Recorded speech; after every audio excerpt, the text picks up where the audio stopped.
Inshallah, we'll start today with the 8th talk. I hear that the last talk was a bit difficult. I really appreciate if you guys let me know when it's difficult. I can stop at any time and we can discuss it further, because the important thing is to understand it rather than just to go through it. So today we will do some review and then inshallah we'll progress further. But please, at any stage, do feel free to stop me, because it's really important to understand these subjects. So we have reached من ذا الذي يشفع عنده إلا بإذنه. Last time we reviewed a few concepts. So the first concept was the concept of shafa'ah.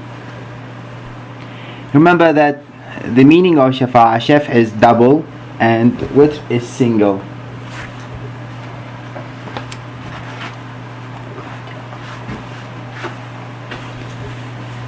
Right, so single in general, that when something or somebody works by himself or itself, once we double it, the response will be better. This is quite different than the general understanding of shafa'ah.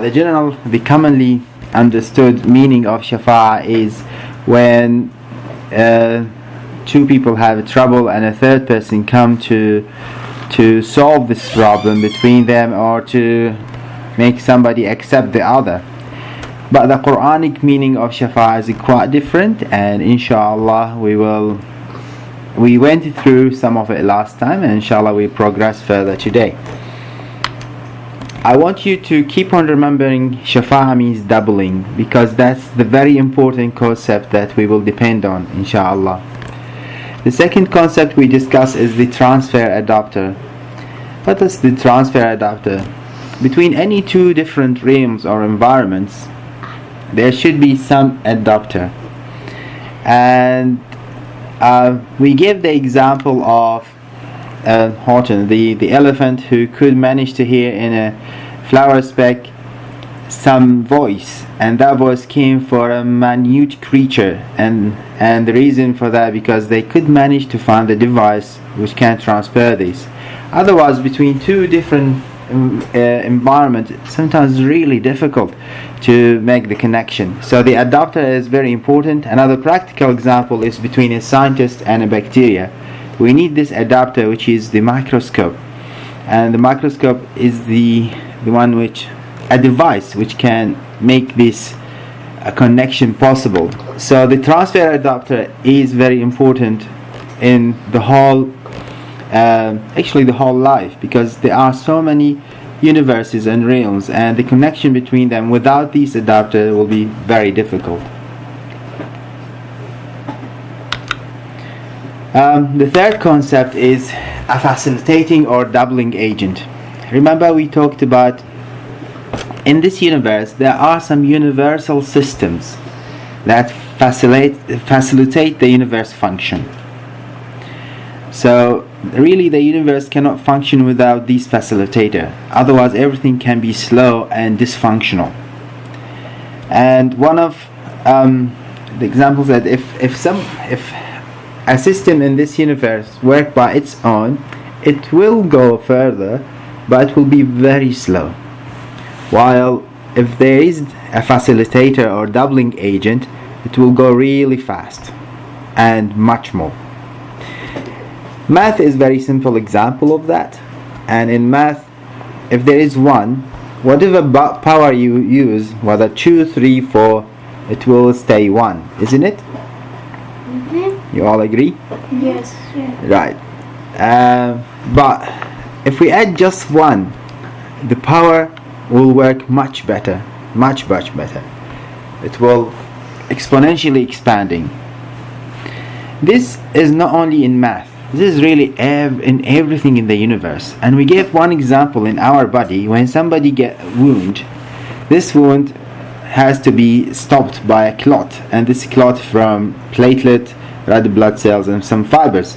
The most important is this mesh. The mesh comes from protein, which usually stay in blood, do not much, But then when this get activated, it can change to mesh. This activation happens with the help of an enzyme, but the enzyme by itself doesn't help. It doesn't work quickly, and actually if we don't have a facilitator or doubling agent, the people can die because this mesh doesn't form in good enough time. And this is everywhere in the universe. It's not only in our body, but in the plants, in the planets, everywhere. So doubling agent is part of the system of this universe.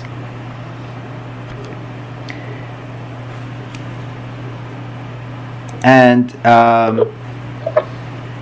the fourth one is actualizing.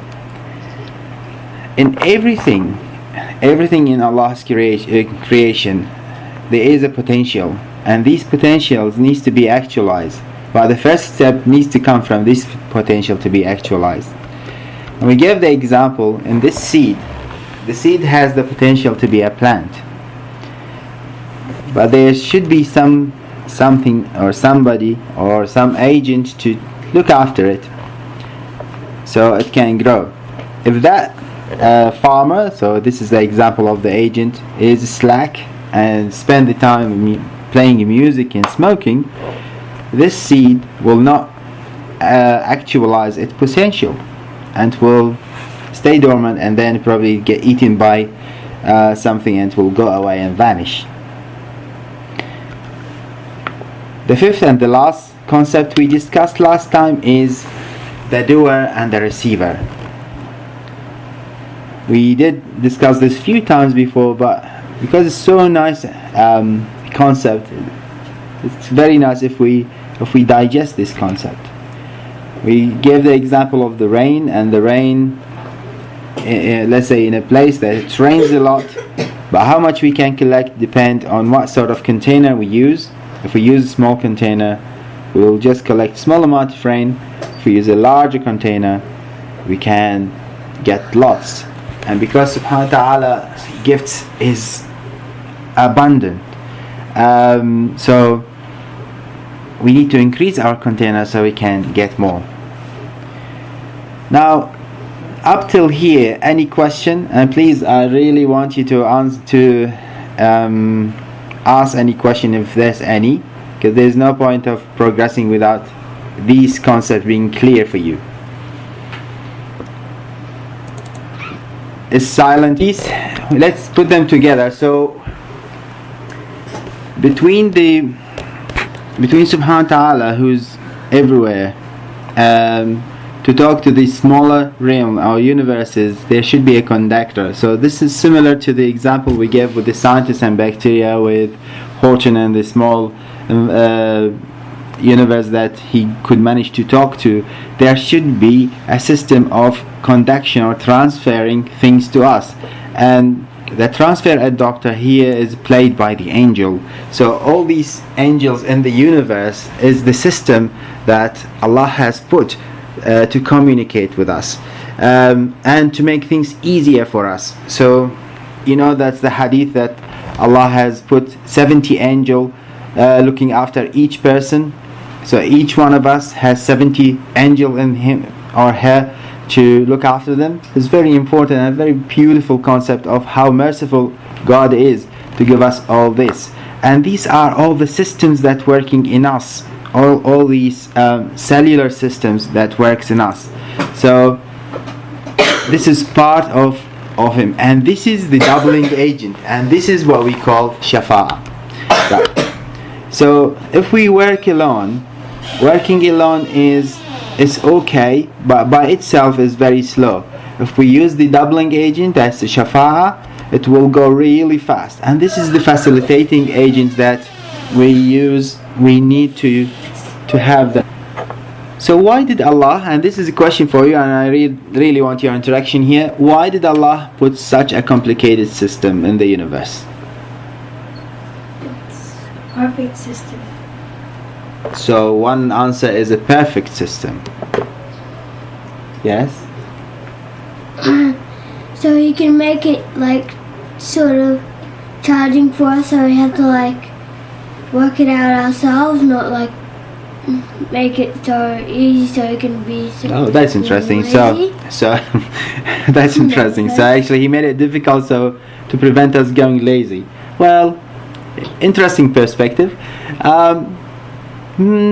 Probably this is not very interesting. It's interesting for God to make it difficult for us. Anything else? I think because the world isn't simple itself, so you can't really put a simple system to a complicated world. Well done, Zain. I'm always impressed with your answers.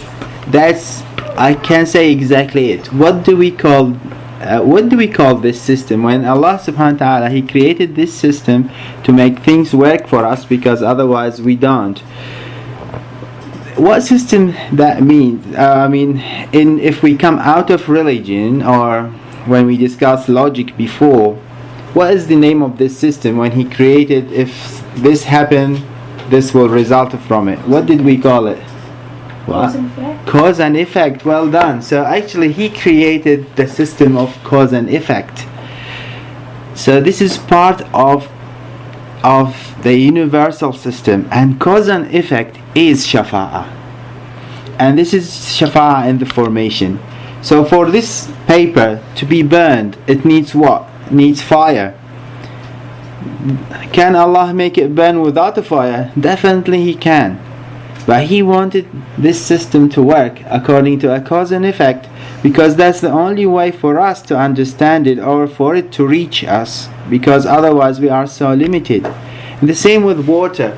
Why Allah made water quench our thirst? Can He not just make our thirst quench by itself? He does. Definitely He can. But this is part of the system that He created to make it easier for us to go. Now, is He Almighty unable to create a world without cause and effect? He can. It's quite right.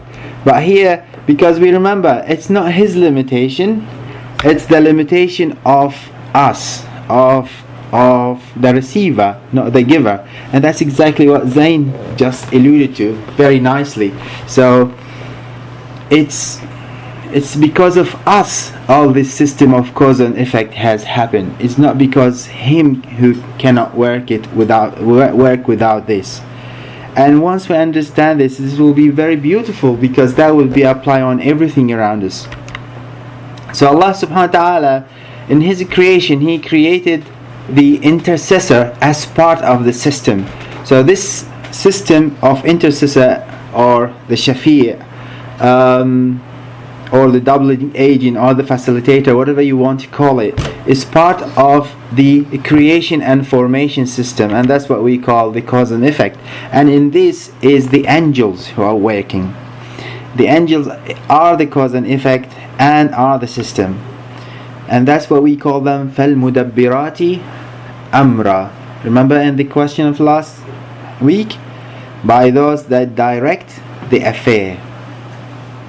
So direct the affair of the whole universe, because the angels doing that through this system.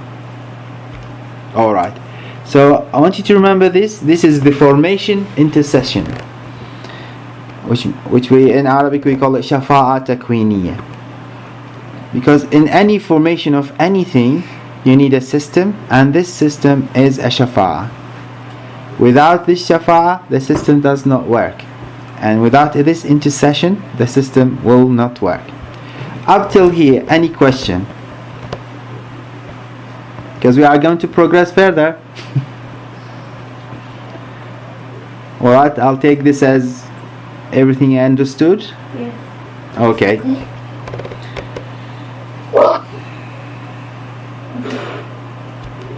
Alright.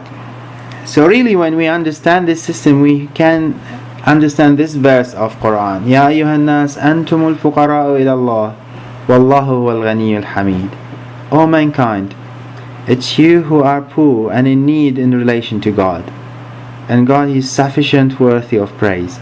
Because really the whole system is run by this, is run by systems and system. The whole universe has been put for us, to work for us. Without these systems, things can go all over the place and chaos can happen. And reality, without Him, the system will go away and we will be in a great danger. And that's why we are the needy for Him. And this is a beautiful feeling. It's not the feeling, definitely when you are needy to a person, is not a good feeling.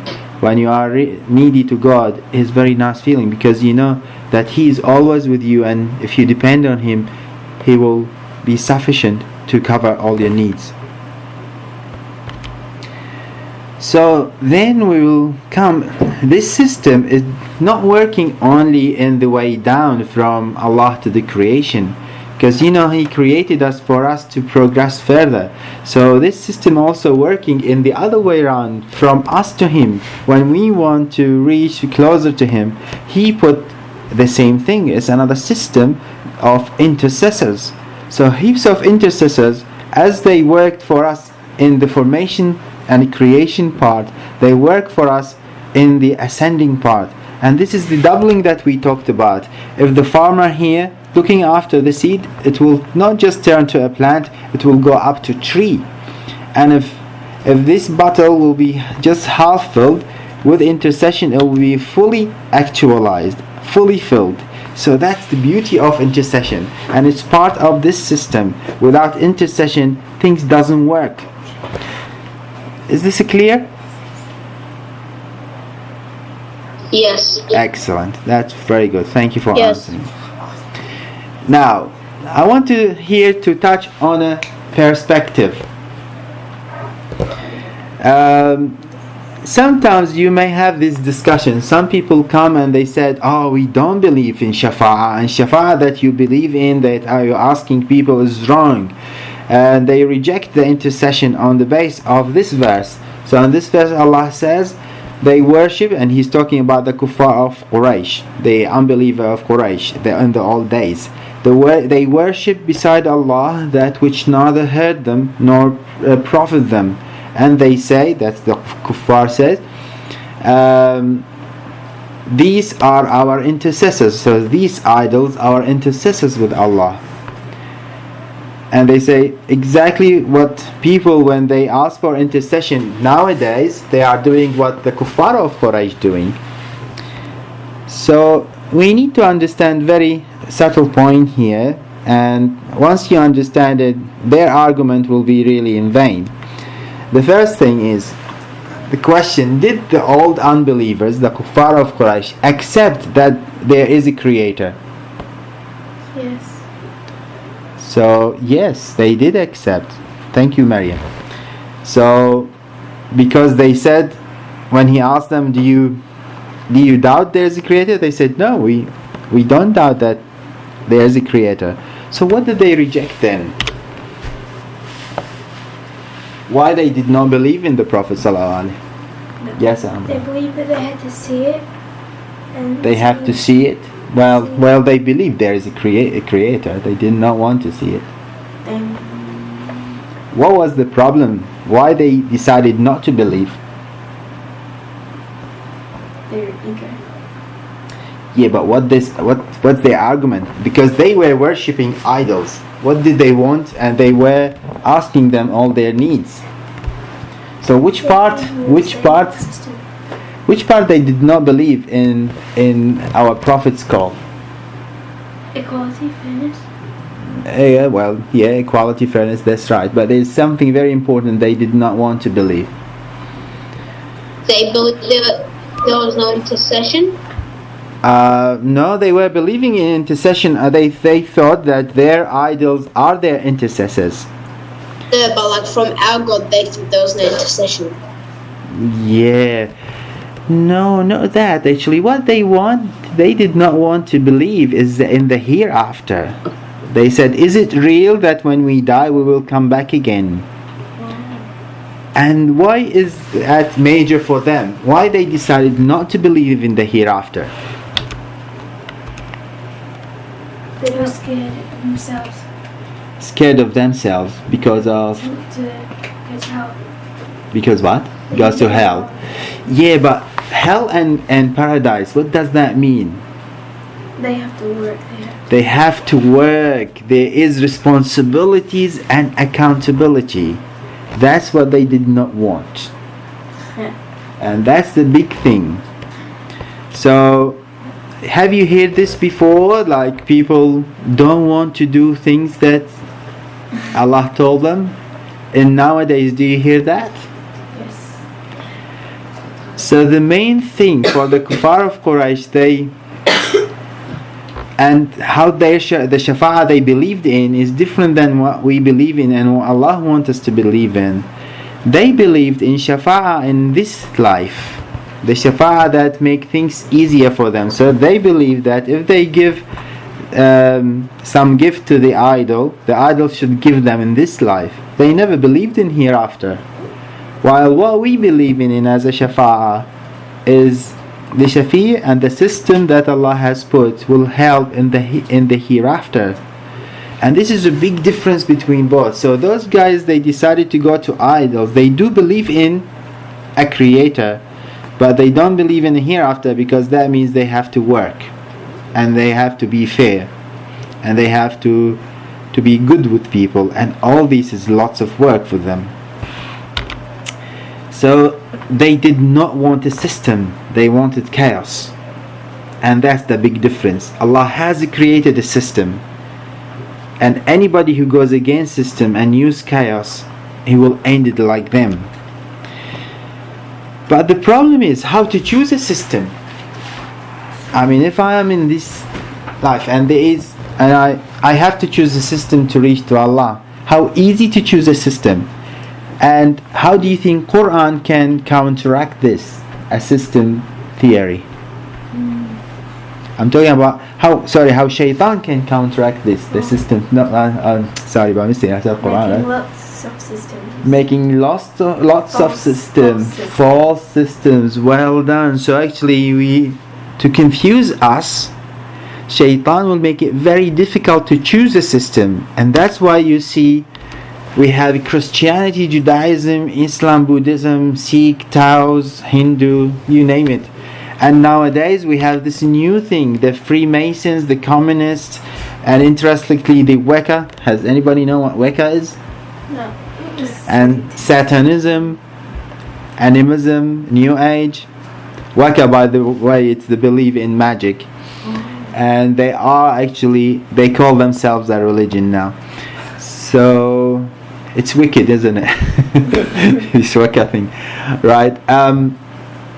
So he keeps on creating a new thing, and each religion also he creates sects.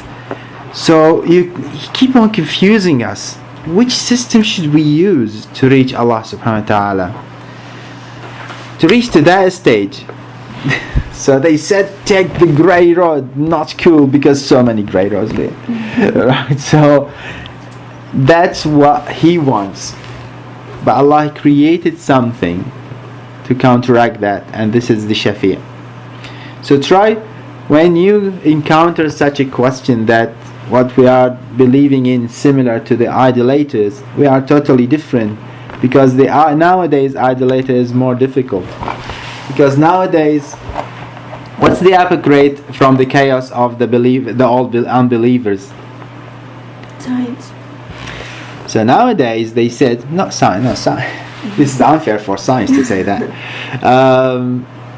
Nowadays they said, well, their problem, they believed in a creator and they did not want a hereafter. Why don't we just remove the creator? So they removed it. So there is no creator and there is no accountability then. Because if there is no creator, I should not believe in hereafter anyway. My question here, what's driving both ways of thinking? What's driving the first group, the old unbeliever, and what's driving the new unbeliever? Ignorance, laziness. Laziness, yes, laziness. Any other question? Desire. I mean, definitely it's part of it. Yeah. Desires. Desires, yes. What else? Shame. But all these laziness, desires, they come from what? Ego. Well done. Did you see my lecture before? Well done. It comes from ego. So really, once we are self-centered, We don't want to be accountable. We don't want to be responsible. And we have to reject all these. And by doing this, we are rejecting the system and we are living in chaos. So this is just a perspective. I'll go to just to summarize this perspective. The pagans and idol worshippers did not believe in hereafter, so they were asking for intercession in this worldly things, and this is not divine shafa'ah at all. The drive for the old and new disbelief is the same, is the ego. Shafa'ah, which is the doubling agent, it's part of a divine system. The whole system works by it. Actually, it doesn't work without, as I show you with the blood clot system, the blood clot without the shafa'ah of the coenzyme, people will die. So it's so important to understand that. But not believing and not having that coenzyme will deprive people of goodness, and similar to those who did not accept accountability. So shafa'ah is really important in that perspective. Let's go back to the shafa'ah then. I thought Amir was with us. So the first one we called it the shafa'ah takwiniyah, the formation shafa'ah. Let's talk about the shafa'ah in the other way. So the other way they call it tashri'iyah, which means it's the system application intercession. Allah has sent us the rules as a system. So Allah, He told us salah and saum and all these activity as part of the system to reach Him, but also He put shafa'ah in this system to make it easier for us to reach, inshaAllah. So we need to know who are the intercessors and who are they interceding to. So the intercessors are the one who do the intercession, and interceded to is us. But we need to know the criteria so we know who to ask and what to ask for. The first intercessor is Allah Almighty. Why is that? Because Allah in Quran, He said, لَيْسَ لَهَا مِن دُونِ اللَّهِ وَلِيٌّ وَلَا شَفِيعٌ. It has beside Allah no protecting ally, no intercessor. And He said, to God belong all the intercession. To Him belongs the kingdom of heaven and earth. So He is the main intercessor, and it's easy to understand that. How can He be the intercessor? He is the creator of all intercessors. He is the creator of intercession. So definitely He is the first intercessor. He should be the first intercessor. Now, how can He be an intercessor to Himself? To make this understandable, in a just system, if somebody makes a mistake, the law will take him to court, right? Well, let's say a big mistake. But then this court is also a merciful court. So when He talks to them, He doesn't talk to them through justice. He talks to them through mercy.